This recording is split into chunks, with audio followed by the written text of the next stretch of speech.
Hello दोस्तों, मेरा नाम दिव्यांशु है और आज हम पढ़ेंगे अध्याय 4। क्या बताती हैं हमें किताबें और कब्रें। पुस्तकालय में मेरी। जैसे ही घंटी बजी, शिक्षक ने छात्रों को अपने साथ आने को कहा। आज वे पहली बार पुस्तकालय जा रहे थे। मैरी ने देखा कि पुस्तकालय उसकी कक्षा से काफ़ी बड़ा था और वहाँ किताबों से भरे कई रैक थे। कोने में एक अलमारी थी जो मोटी मोटी किताबों से भरी थी। मेरी को एक अलमारी खोलने की कोशिश करते देख शिक्षक ने कहा, उस अलमारी में अलग अलग धर्मों से जुड़ी हुई महत्वपूर्ण किताबें हैं। क्या तुम्हें मालूम है कि हमारे पास वेदों का भी एक संग्रह है। मेरी सोचने लगी, वेद क्या है, चलो पता लगाएं। दुनिया के प्राचीनतम ग्रंथों में एक। शायद तुमने वेदों के बारे में सुना होगा। वेद चार हैं: ऋग्वेद, सामवेद, यजुर्वेद तथा अथर्ववेद। सबसे पुराना वेद है ऋग्वेद, जिसकी रचना लगभग 3500 साल पहले हुई। ऋग्वेद में 1000 से ज़्यादा प्रार्थनाएं हैं जिन्हें सूक्त कहा गया है। सूक्त का मतलब है अच्छी तरह से बोला गया। ये विभिन्न देवी देवताओं की स्तुति में रचे गए हैं। इनमें से 3 देवता बहुत महत्वपूर्ण हैं: अग्नि, इंद्र और सोम। अग्नि आग के देवता, इंद्र युद्ध के देवता हैं और सोम एक पौधा है जिससे एक खास पेय बनाया जाता था। वैदिक प्रार्थनाओं की रचना ऋषियों ने की थी।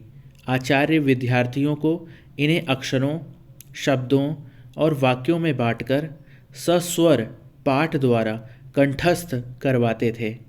अधिकांश सूक्तों के रचयिता सीखने और सिखाने वाले पुरुष थे। कुछ प्रार्थनाओं की रचना महिलाओं ने भी की थी। ऋग्वेद की भाषा प्राक संस्कृत या वैदिक संस्कृत कहलाती है। तुम स्कूल में जो संस्कृत पढ़ती हो उससे यह भाषा थोड़ी भिन्न है। संस्कृत और अन्य भाषाएं। संस्कृत भाषा भारोपीय अर्थात भारत यूरोपीय भाषा परिवार का हिस्सा है।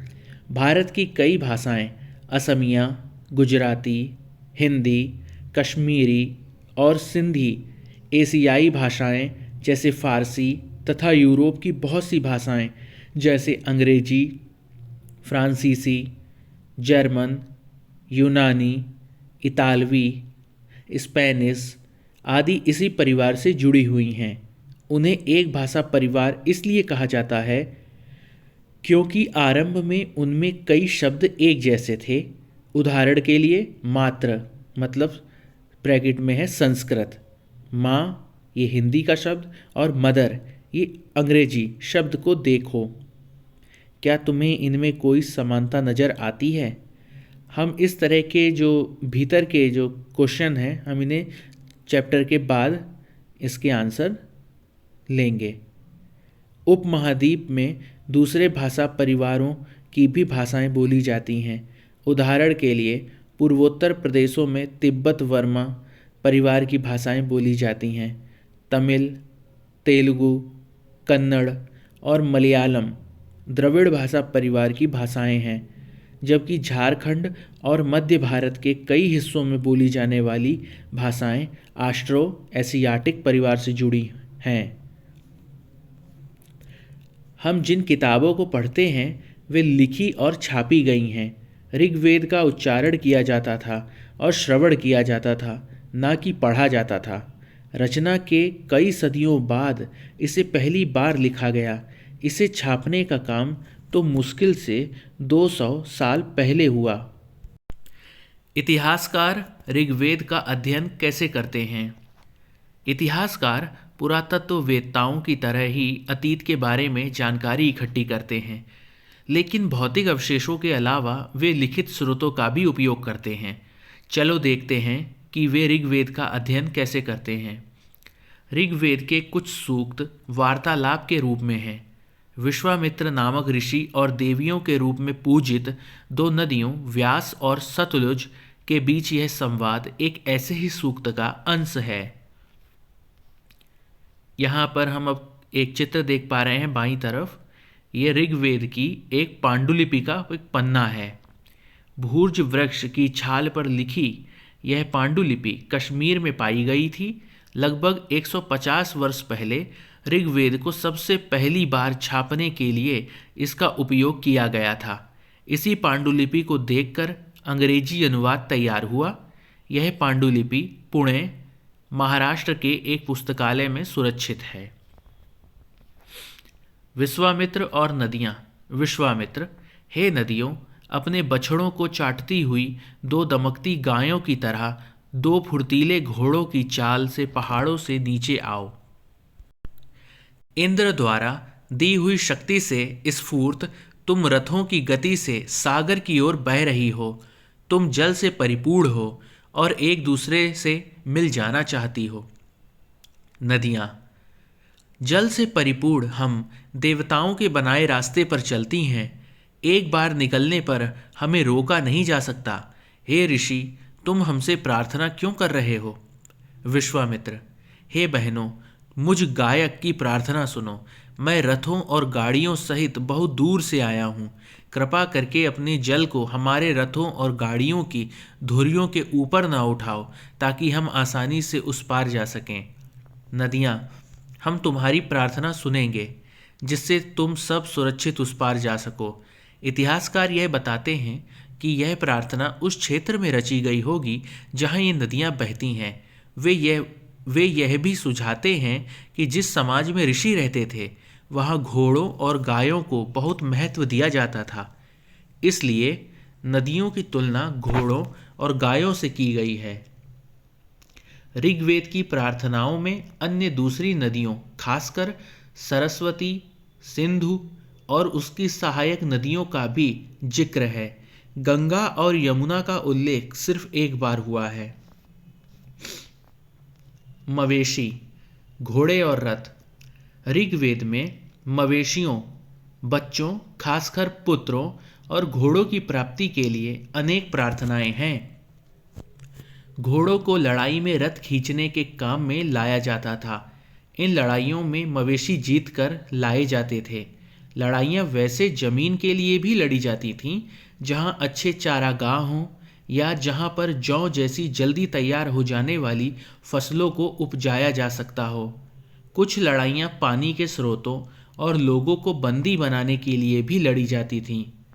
युद्ध में जीते गए धन का कुछ भाग सरदार रख लेते थे तथा कुछ हिस्सा पुरोहित को दिया जाता था। शेष धन आम लोगों में बांट दिया जाता था। कुछ धन यज्ञ करने के लिए भी प्रयुक्त होता था। यज्ञ की आग में आहुति दी जाती थी। ये आहुतियाँ देवी देवताओं को दी जाती थीं। घी, अनाज और कभी कभी जानवरों की भी आहुति दी जाती थी। अधिकांश पुरुष इन युद्धों में भाग लेते थे। कोई स्थायी सेना नहीं होती थी, लेकिन लोग सभाओं में मिलते जुलते थे और युद्ध व शांति के विषय में सलाह मशविरा करते थे। वहाँ ये ऐसे लोगों को अपना सरदार चुनते थे जो बहादुर और कुशल योद्धा हों। लोगों की विशेषता बताने वाले शब्द। लोगों का वर्गीकरण काम, भाषा, परिवार या समुदाय, निवास स्थान या सांस्कृतिक परंपरा के आधार पर किया जाता रहा है। ऋग्वेद में लोगों की विशेषता बताने वाले कुछ शब्दों को देखो। ऐसे दो समूह हैं जिनका वर्गीकरण काम के आधार पर किया गया है। पुरोहित, जिन्हें कभी कभी ब्राह्मण कहा जाता था, तरह तरह की यज्ञ और अनुष्ठान करते थे। दूसरे लोग थे राजा। ये राजा वैसे नहीं थे जिनके बारे में तुम बाद में पढ़ोगी। ये ना तो बड़ी राजधानियों और महलों में रहते थे, ना इनके पास सेना थी, ना ही ये कर वसूलते थे। प्रायः राजा की मृत्यु के बाद उसका बेटा अपने आप ही शासक नहीं बन जाता था। जनता या पूरे समुदाय के लिए दो शब्दों का इस्तेमाल होता था। एक था जन, जिसका प्रयोग हिंदी व अन्य भाषाओं में आज भी होता है। दूसरा था विश, जिससे वैश्य शब्द निकला है। इस विषय पर तुम अध्याय 5 में विस्तार से पढ़ोगी। ऋग्वेद में विश और जनों के नाम मिलते हैं, इसलिए हमें पुरु जन या विश, भरत जन या विश यदुजन या विष जैसे कई उल्लेख मिलते हैं। जिन लोगों ने इन प्रार्थनाओं की रचना की वे कभी कभी खुद को आर्य कहते थे तथा अपने विरोधियों को दास या दस्यु कहते थे। दस्यु वे लोग थे जो यज्ञ नहीं करते थे और शायद दूसरी भाषाएं बोलते थे। बाद के समय में दास स्त्रीलिंग दासी शब्द का मतलब गुलाम हो गया। दास वे स्त्री और पुरुष होते थे जिन्हें युद्ध में बंदी बनाया जाता था। उन्हें उनके मालिक की जायदाद माना जाता था। जो भी काम मालिक चाहते थे उन्हें वह सब करना पड़ता था। जिस युग में उपमहाद्वीप के उत्तर पश्चिम में ऋग्वेद की रचना हो रही थी उसी समय दूसरी जगहों पर एक अलग तरह का विकास हो रहा था। देखो वहाँ क्या हो रहा था। खामोश प्रहरी, कहानी महापाषाणों की। अगले पृष्ठ के चित्रों को देखो। ये शिलाखंड महापाषाण मतलब महा, बड़ा, महा मतलब बड़ा, पाषाण मतलब पत्थर नाम से जाने जाते हैं। ये पत्थर दफन करने की जगह पर लोगों द्वारा बड़े करीने से लगाए गए थे। महापाषाण कब्रें बनाने की प्रथा लगभग 3000 साल पहले शुरू हुई। यह प्रथा दक्कन, दक्षिण भारत, उत्तर पूर्वी भारत और कश्मीर में प्रचलित थी। कुछ महत्वपूर्ण महापाषाण पुरास्थल मानचित्र 2 में दिखाए गए हैं। कुछ महापाषाण जमीन के ऊपर ही दिख जाते हैं। कुछ महापाषाण जमीन के भीतर भी होते हैं। यहाँ पर हम एक चित्र देख रहे हैं जो है ऊपर। इस तरह के महापाषाण को ताबूत, शवाधान या शिष्ट कहा जाता है। यहाँ दिखाए गए शिष्ट में एक पोर्ट होल मतलब बड़ा सुराख है जो शायद पत्थरों से बने हुए कमरे में जाने का रास्ता था। यहाँ पर जो हम ये महापाषाण का जो ये देख रहे हैं ये इसे ताबूत शवाधान कहते थे, शिष्ट कहा जाता था। ये कई बार पुरातत्वविदों को गोलाकार सजाए हुए पत्थर मिलते हैं। कई बार अकेला खड़ा हुआ पत्थर मिलता है। ये ही एकमात्र प्रमाण हैं जो जमीन के नीचे कब्रों को दर्शाते हैं। महापाषाणों के निर्माण के लिए लोगों को कई तरह के काम करने पड़ते थे। हमने जो कार्यों की सूची बनाई है उन्हें क्रमबद्ध करो। गड्ढे खोदना, शिलाखंडों को ढोकर लाना, बड़े पत्थरों को तराशना और मरे हुए को दफनाना। इन सब कब्रों में कुछ समानताएं हैं। सामान्यतः मृतकों को खास किस्म के मिट्टी के बर्तनों के साथ दफनाया जाता था जिन्हें काले लाल मिट्टी के बर्तनों, ब्लैक एंड रेड वेयर के नाम से जाना जाता है। इनके साथ ही मिले हैं लोहे के औजार और हथियार, घोड़ों के कंकाल और सामान तथा पत्थर और सोने के गहने। महापाषाण कब्रों से मिले लोहे के सामान। यहाँ जो हम चित्र देख रहे हैं ये महापाषाण काल के हैं और ये महापाषाण कब्रों से मिले हुए हैं। ये सब लोहे का है। बाईं ओर घोड़े के लिए सामान। यहाँ जो हम बाईं ओर देख रहे हैं ये घोड़े के लिए सामान है और नीचे बाईं ओर कुल्हाड़ियाँ हैं। यहाँ हम देख सकते हैं ये जो है ये घोड़े के लिए सामान है और यहाँ जो हम बाईं ओर ये जो नीचे देख रहे हैं ये कुल्हाड़ियाँ हैं और ये एक कटार है। लोगों की सामाजिक असमानताओं के बारे में पता करना। पुरातत्वविद यह मानते हैं कि कंकाल के साथ पाई गई चीज़ें मरे हुए व्यक्ति की ही रही होंगी। कभी कभी एक कब्र की तुलना में दूसरी कब्र में ज़्यादा चीज़ें मिलती हैं। मानचित्र 2 पर पृष्ठ 13 ब्रह्मगिरी को खोजो। यहाँ एक व्यक्ति की कब्र में 33 सोने के मनके और शंख पाए गए हैं। दूसरे कंकालों के पास सिर्फ कुछ मिट्टी के बर्तन ही पाए गए। यह दफनाए गए लोगों की सामाजिक स्थिति में भिन्नता को दर्शाता है। कुछ लोग अमीर थे तो कुछ लोग गरीब, कुछ लोग सरदार थे तो दूसरे अनुयायी। क्या कुछ कब्रगाहें खास परिवारों के लिए थीं? कभी कभी महापाषाणों में एक से अधिक कंकाल मिले हैं। वे यह दर्शाते हैं कि शायद एक ही परिवार के लोगों को एक ही स्थान पर अलग अलग समय पर दफनाया गया था। बाद में मरने वाले लोगों को पोर्ट होल के रास्ते कब्रों में लाकर दफनाया जाता था। ऐसे स्थान पर गोलाकार लगाए गए पत्थर या चट्टान चिन्हों का काम करते थे, जहां लोग आवश्यकतानुसार शवों को दफनाने दोबारा आ सकते थे। इनाम गांव के एक विशिष्ट व्यक्ति की कब्र। मानचित्र 2 में पृष्ठ 13। इनाम गांव को खोजो। यह भीमा की सहायक नदी घोड़े के किनारे एक जगह है। इस जगह पर 3600 से 2700 साल पहले लोग रहते थे। यहाँ वयस्क लोगों को प्रायः गड्ढे में सीधा लिटाकर दफनाया जाता था। उनका सिर उत्तर की ओर होता था। कई बार उन्हें घर के अंदर ही दफनाया जाता था। ऐसे बर्तन जिनमें शायद खाना और पानी हो, दफनाए गए शव के पास रख दिए जाते थे।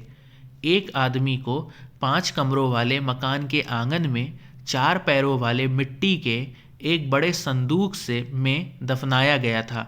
बस्ती के बीच में बसा यह घर गांव के सबसे बड़े घरों में एक था। इस घर में एक अनाज का गोदाम भी था। शव के पैर मुड़े हुए थे। क्या बताते हैं हमें कंकालों के अध्ययन? छोटे आकार के आधार पर एक बच्चे के कंकाल को आसानी से पहचाना जा सकता है, लेकिन एक बच्चे और बच्ची के कंकाल के बीच कोई खास फर्क नहीं होता। क्या हम यह पता लगा सकते हैं कि कंकाल किसी पुरुष का था या स्त्री का? कभी कभी लोग कंकाल के साथ मिले सामानों के आधार पर इसका अंदाज़ा लगाते हैं। उदाहरण के लिए, यदि कंकाल के साथ गहने मिलते हैं तो कई बार उसे महिला का कंकाल मान लिया जाता है, लेकिन ऐसी समझ के साथ समस्याएं हैं। अक्सर पुरुष भी आभूषण पहनते थे। कंकाल का लिंग पहचानने का बेहतर तरीका उसकी हड्डियों की जांच है। चूँकि महिलाएं बच्चों को जन्म देती हैं, इसलिए उनका कटी प्रदेश या कूल्हा पुरुषों से ज़्यादा बड़ा होता है। ये समझ कंकालों के आधुनिक अध्ययन पर आधारित है। आज से लगभग 2000 साल पहले चरक नाम के प्रसिद्ध वैद्य हुए थे। उन्होंने चिकित्सा शास्त्र पर चरक संहिता नाम की किताब लिखी। वे कहते हैं कि मनुष्य के शरीर में 360 हड्डियां होती हैं। यह आधुनिक शरीर रचना विज्ञान की 206 हड्डियों से काफ़ी ज़्यादा है। संभवतः चरक ने अपनी गिनती में दांत, हड्डियों के जोड़ और कार्टिलेज को जोड़कर यह संख्या बताई थी। इनाम गांव के लोगों के काम धंधे। इनाम गांव में पुरातत्वविदों को गेहूं, जौ, चावल, दाल, बाजरा, मटर और तिल के बीज मिले हैं। कई जानवरों की हड्डियां भी मिली हैं। कई हड्डियों पर काटने के निशान से यह अंदाजा होता है कि लोग इन्हें खाते होंगे। गाय, बैल, भैंस, बकरी, भेड़, कुत्ता, घोड़ा, गधा, सूअर, सांभर, चितकबरा हिरण, कृष्ण मृग, खरहा, नेवला, चिड़िया, घड़ियाल, कछुआ, केकड़ा और मछली की हड्डियां भी पाई गई हैं। ऐसे साक्ष्य मिले हैं कि बेर, आंवला, जामुन, खजूर और कई तरह की रस भरियां एकत्र की जाती थीं। अन्यत्र एटलस में चीन को देखो। लगभग 3500 साल पहले हम यहाँ की लेखन कला के सबसे पुराने उदाहरण पाते हैं। यह जानवरों की हड्डियों पर लिखा गया था। इन्हें भविष्यवाणी करने वाली हड्डियाँ कहा जाता है, क्योंकि यह मान्यता थी कि ये भविष्य बताती हैं। राजा लोग लिपिकारों से इन हड्डियों पर सवाल लिखवाते थे। क्या वे युद्ध जीतेंगे? क्या फसलें अच्छी होंगी? क्या उन्हें पुत्र होंगे? फिर इन हड्डियों को आग में डाल दिया जाता था, जहां इनमें गर्मी से चटक कर दरारें पड़ जाती थीं। भविष्यवक्ता इन दरारों को बड़े ध्यान से देखकर भविष्यवाणी करने की कोशिश करते थे। जैसा शायद तुम भी सोच रही होगी, ये भविष्यवक्ता कभी कभी गलती भी करते थे। ये राजा शहरों में महल बनाकर रहते थे। उन्होंने बेशुमार दौलत इकट्ठी कर ली थी, जिनमें बड़े बड़े नक्काशी किए हुए कांसे के बर्तन शामिल थे, लेकिन वे लोहे का इस्तेमाल करना नहीं जानते थे। तो यहाँ पर हम दाईं तरफ जो चित्र देख रहे हैं, ये एक हड्डी पर कुछ लिखा गया है। और ये चिटकी हुई है, अर्थात इसे अग्नि के बाद की हड्डी है, ये अग्नि में डालने के बाद की हड्डी। अब यहाँ पे हम कुछ उपयोगी शब्द देख लेते हैं, जैसे कि वेद है, प्रार्थना, भाषा, रथ, यज्ञ, राजा, दास, महापाषाण, कब्र, कंकाल और लोहा। यहाँ पर कुछ महत्वपूर्ण तिथियाँ भी हैं। वेदों की रचना का प्रारंभ लगभग 3500 साल पहले हुआ था। महापाषाणों के निर्माण की शुरुआत लगभग 3000 साल पहले हुई थी। इनाम गांव में कृषकों का निवास 3600 से 2700 साल पहले हुआ था। चरक लगभग 2000 साल पहले मौजूद थे। तो अब हमारा चैप्टर समाप्त हो गया है और अब हम इस चैप्टर के आंतरिक व बाद वाले क्वेश्चनों के आंसर लेंगे। पाठ्य पुस्तक के आंतरिक प्रश्न। प्रश्न नंबर 1। महापाषाणों के निर्माण के लिए लोगों को कई तरह के काम करने पड़ते थे। हमने जो कार्यों की सूची बनाई है उन्हें क्रमबद्ध करो। गड्ढे खोदना, शिलाखंडों को ढोकर लाना, बड़े पत्थरों को तराशना और मरे हुए को दफनाना। तो उत्तर है गड्ढे खोदना, मरे हुए को दफनाना, शिलाखंडों को ढोकर लाना और बड़े पत्थरों को तराशना। ये सूची ठीक है। दूसरा, क्या हड़प्पा के शहरों में लोहे का प्रयोग होता था? तो हमारा उत्तर है नहीं, हड़प्पा के शहरों में लोहे का प्रयोग नहीं होता था। तीसरा प्रश्न, क्या तुम्हें लगता है कि यह किसी सरदार का शव था? अपने जवाब का कारण बताओ। तो उत्तर है हाँ, यह शव किसी सरदार का ही होगा, क्योंकि यह घर अन्य घरों की तुलना में बड़ा था तथा बस्ती के बीचों बीच में बसा था तथा शव को दफनाने के लिए 4 पैर वाले बड़े संदूक का प्रयोग किया गया था। चौथा प्रश्न, तुम्हारे अनुसार शरीर के बारे में उन्होंने इतनी विस्तृत जानकारी कैसे इकट्ठी की होगी? तो उत्तर है शायद वैद्य चरक ने किसी व्यक्ति के मृत शरीर की चीड़ फाड़ करके यह जानकारी एकत्रित की होगी।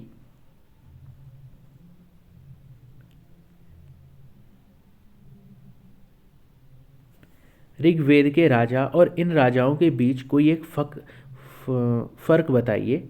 तो उत्तर है ऋग्वेद के राजा बड़ी राजधानियों व महलों में नहीं रहते थे, जबकि चीन के राजा शहरों में महल बनाकर रहते थे। कल्पना करो, तुम 3000 वर्ष पहले के इनाम गांव में रहती हो। पिछली रात सरदार की मृत्यु हो गई। आज तुम्हारे माता पिता दफन की तैयारी कर रहे हैं। यह बताते हुए सारे दृश्य का वर्णन करो कि अंतिम संस्कार के लिए कैसे भोजन तैयार किया जा रहा है। तुम्हें क्या लगता है खाने में क्या दिया जाएगा? उत्तर, मेरे माता पिता सरदार को उसके घर के आंगन में दफनाने के लिए गड्ढा खोद रहे हैं। सरदार का घर बस्ती के बीच में है। सरदार के शव को 4 पैरों वाले मिट्टी के एक बड़े संदूक में बंद करके दफनाया जाएगा। सरदार का मनपसंद खाना तैयार किया जा रहा है। इस खाने को सरदार के शव के साथ दफनाया जाएगा। इसके अलावा सरदार की अन्य मनपसंद चीज़ें, कीमती वस्तुएं और उनके द्वारा प्रयोग की जाने वाली अन्य वस्तुएं भी शव के साथ दफनाई जाएंगी। अब हम प्रश्न अभ्यास लेते हैं पाठ्य पुस्तक से। आओ याद करें। निम्नलिखित को सम्मेल कीजिए। सूक्त, तो क्या होता है सूक्त? मतलब अच्छी तरह से बोला गया। यहाँ पर हम देख रहे हैं सूक्त माने क्या होता है। तो सूक्त मतलब अच्छी तरह से बोला गया। और रथ मतलब युद्ध में प्रयोग किया जाता था। रथ युद्ध में प्रयोग किया जाता था। यज्ञ, यज्ञ एक अनुष्ठान था। दास, दास गुलाम थे। और महापाषाण का हम तात्पर्य किससे लेंगे? सजाए गए पत्थर से इसका तात्पर्य लेंगे। वाक्यों को पूरा करो। तो यहाँ पर का है के लिए दासों का इस्तेमाल किया जाता था। तो मालिक की सेवा के लिए दासों का इस्तेमाल किया जाता था।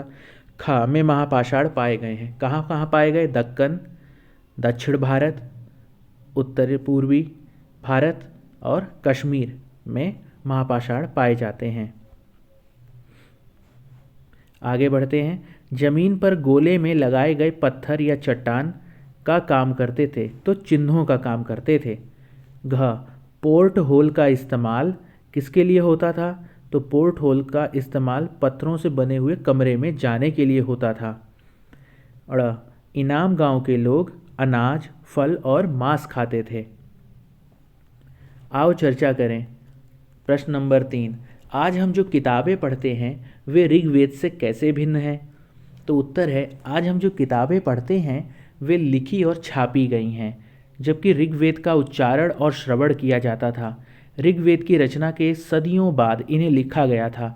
ऋग्वेद छपने का काम मुश्किल से 200 साल पहले हुआ है। प्रश्न नंबर 4, पुरातत्वविद कब्रों में दफनाए गए लोगों के बीच सामाजिक अंतर का पता कैसे लगाते हैं? तो उत्तर है, पुरातत्वविद दफनाए गए लोगों की कब्रों से प्राप्त वस्तुओं के आधार पर सामाजिक अंतर का पता लगाते हैं। जैसे ब्रह्मगिरी में एक व्यक्ति की कब्र से 33 सोने के मनके और शंख पाए गए हैं, जबकि दूसरी कब्र के कंकाल के पास केवल मिट्टी के ही बर्तन मिले हैं। यह अंतर दफनाए गए लोगों की सामाजिक स्थिति में भिन्नता को दर्शाता है। प्रश्न नंबर 5, एक राजा का जीवन दास या दासी के जीवन से कैसे भिन्न होता था? तो उत्तर है, एक दास या दासी का कष्टपूर्ण जीवन राजा के ऐश्वर्यपूर्ण जीवन से पूर्णतः भिन्न होता था।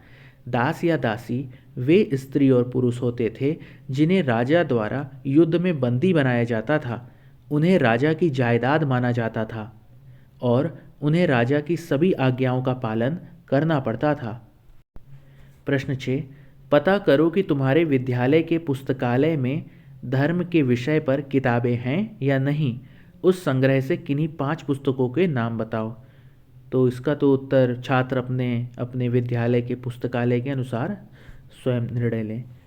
प्रश्न नंबर 7, एक याद की हुई कविता या गीत लिखो। तुमने उस कविता या गीत को सुनकर याद किया था या पढ़कर? इसे भी छात्र स्वयं कर सकते हैं। प्रश्न नंबर 8, इसको भी छात्र स्वयं ही करेंगे।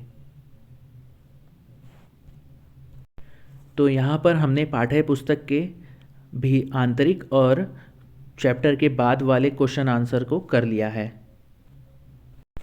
अब हम कुछ बहुत ही महत्वपूर्ण बिंदुओं को देख लेते हैं। जैसे प्राचीनतम ग्रंथ वेद। तो वेद का शाब्दिक अर्थ है ज्ञान। वेदों का संकलन कृष्ण द्वैपायन अर्थात वेद व्यास ने किया। वेद 4 हैं, ऋग्वेद, सामवेद, यजुर्वेद, अथर्ववेद। वैसे हम लाइन से बोलें तो ऋग्वेद, यजुर्वेद, सामवेद और अथर्ववेद। ऋग्वेद यह सबसे पुराना वेद है। ऋग्वेद की रचना 3500 साल पहले हुई। ऋग्वेद में 1000 से ज़्यादा प्रार्थनाएं हैं जिन्हें सूक्त कहा गया है। इसमें 10 मंडल, 1028 सूक्त और 10,600 मंत्र हैं। ऋग्वेद की भाषा प्राक संस्कृत या वैदिक संस्कृत है। इसमें 3 देवता महत्वपूर्ण हैं, अग्नि, इंद्र और सोम। सोम एक पौधा है। भूर्ज वृक्ष। 150 वर्ष पहले ऋग्वेद भूर्ज वृक्ष की छाल पर लिखा गया। यह पांडुलिपि पुणे, महाराष्ट्र के एक पुस्तकालय में सुरक्षित है। प्रार्थनाएं। ऋग्वेद में मवेशियों खासकर पुत्रों और घोड़ों की प्राप्ति, रथ खींचने, लड़ाइयों के लिए अनेक प्रार्थनाएं हैं। ऋग्वेद में अनेक नदियों का जिक्र है, जैसे व्यास, सतलुज, सरस्वती, सिंधु तथा गंगा। यमुना का बस एक बार जिक्र मिलता है। गंगा और यमुना का बस एक बार जिक्र मिलता है। और लोगों का वर्गीकरण क्या है? उनका वर्गीकरण काम, भाषा, परिवार या समुदाय, निवास स्थान या सांस्कृतिक परंपरा के आधार पर किया जाता रहा है। लोगों के लिए शब्द। लोगों का वर्गीकरण काम, भाषा, परिवार या समुदाय, निवास स्थान या संस्कृति परंपरा के आधार पर किया जाता रहा है। काम के आधार पर ऐसे 2 समूह थे समाज में। पुरोहित, जिन्हें कभी कभी ब्राह्मण कहा जाता था, यह यज्ञ व अनुष्ठान कार्य करते थे। राजा, यह आधुनिक समय जैसे नहीं थे।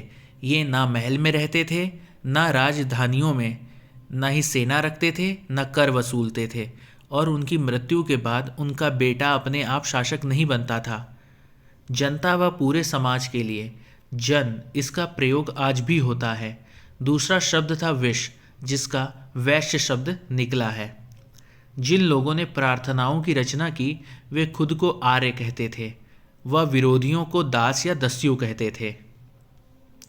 समाज मुख्य रूप से 4 वर्गों में बना हुआ था: ब्राह्मण यज्ञ और अनुष्ठान, वैश्य व्यापारी, क्षत्रिय सेना रखते थे मतलब सेना में भर्ती होते थे, और शूद्र दास थे।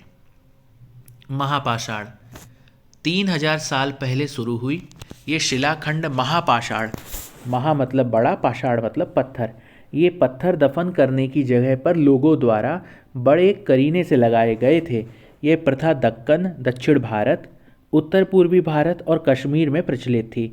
मृतकों के साथ लोहे के औजार, हथियार, पत्थर, सोने के गहने, घोड़े के कंकाल। महापाषाण काल 3000 साल पहले लोहे का प्रयोग आरंभ हो गया था। इनाम गांव तो 3600 से 2700 साल पहले भीमा की सहायक नदी घोड़ के किनारे एक जगह है। यहाँ वयस्क लोगों को प्रायः गड्ढे में लिटाकर दफनाया जाता था। उनका सिर उत्तर की ओर होता था। कई बार उन्हें घर के अंदर ही दफनाया जाता था। खाना खाने और पानी पीने का बर्तन शव के पास रख दिए जाते थे। इनाम गांव में पुरातत्वविदों को गेहूँ, चावल, दाल, बाजरा, मटर और तिल के बीज मिले हैं। जानवरों की हड्डियां मिली। गाय, बैल, भैंस, बकरी, भेड़, कुत्ता, घोड़ा, हिरण, सूअर, चिड़िया, कछुआ, केकड़ा और मछली की हड्डियां भी पाई गई हैं इनाम गांव में। तो दोस्तों, यहाँ पर कुछ महत्वपूर्ण बिंदु थे जो हमने पूरे कर लिए हैं। तो आप सभी का मेरे साथ जुड़ने के लिए बहुत बहुत धन्यवाद। आप सभी से ये रिक्वेस्ट है कि हमारी वीडियो को लाइक करें, शेयर करें और सब्सक्राइब करें। शुक्रिया।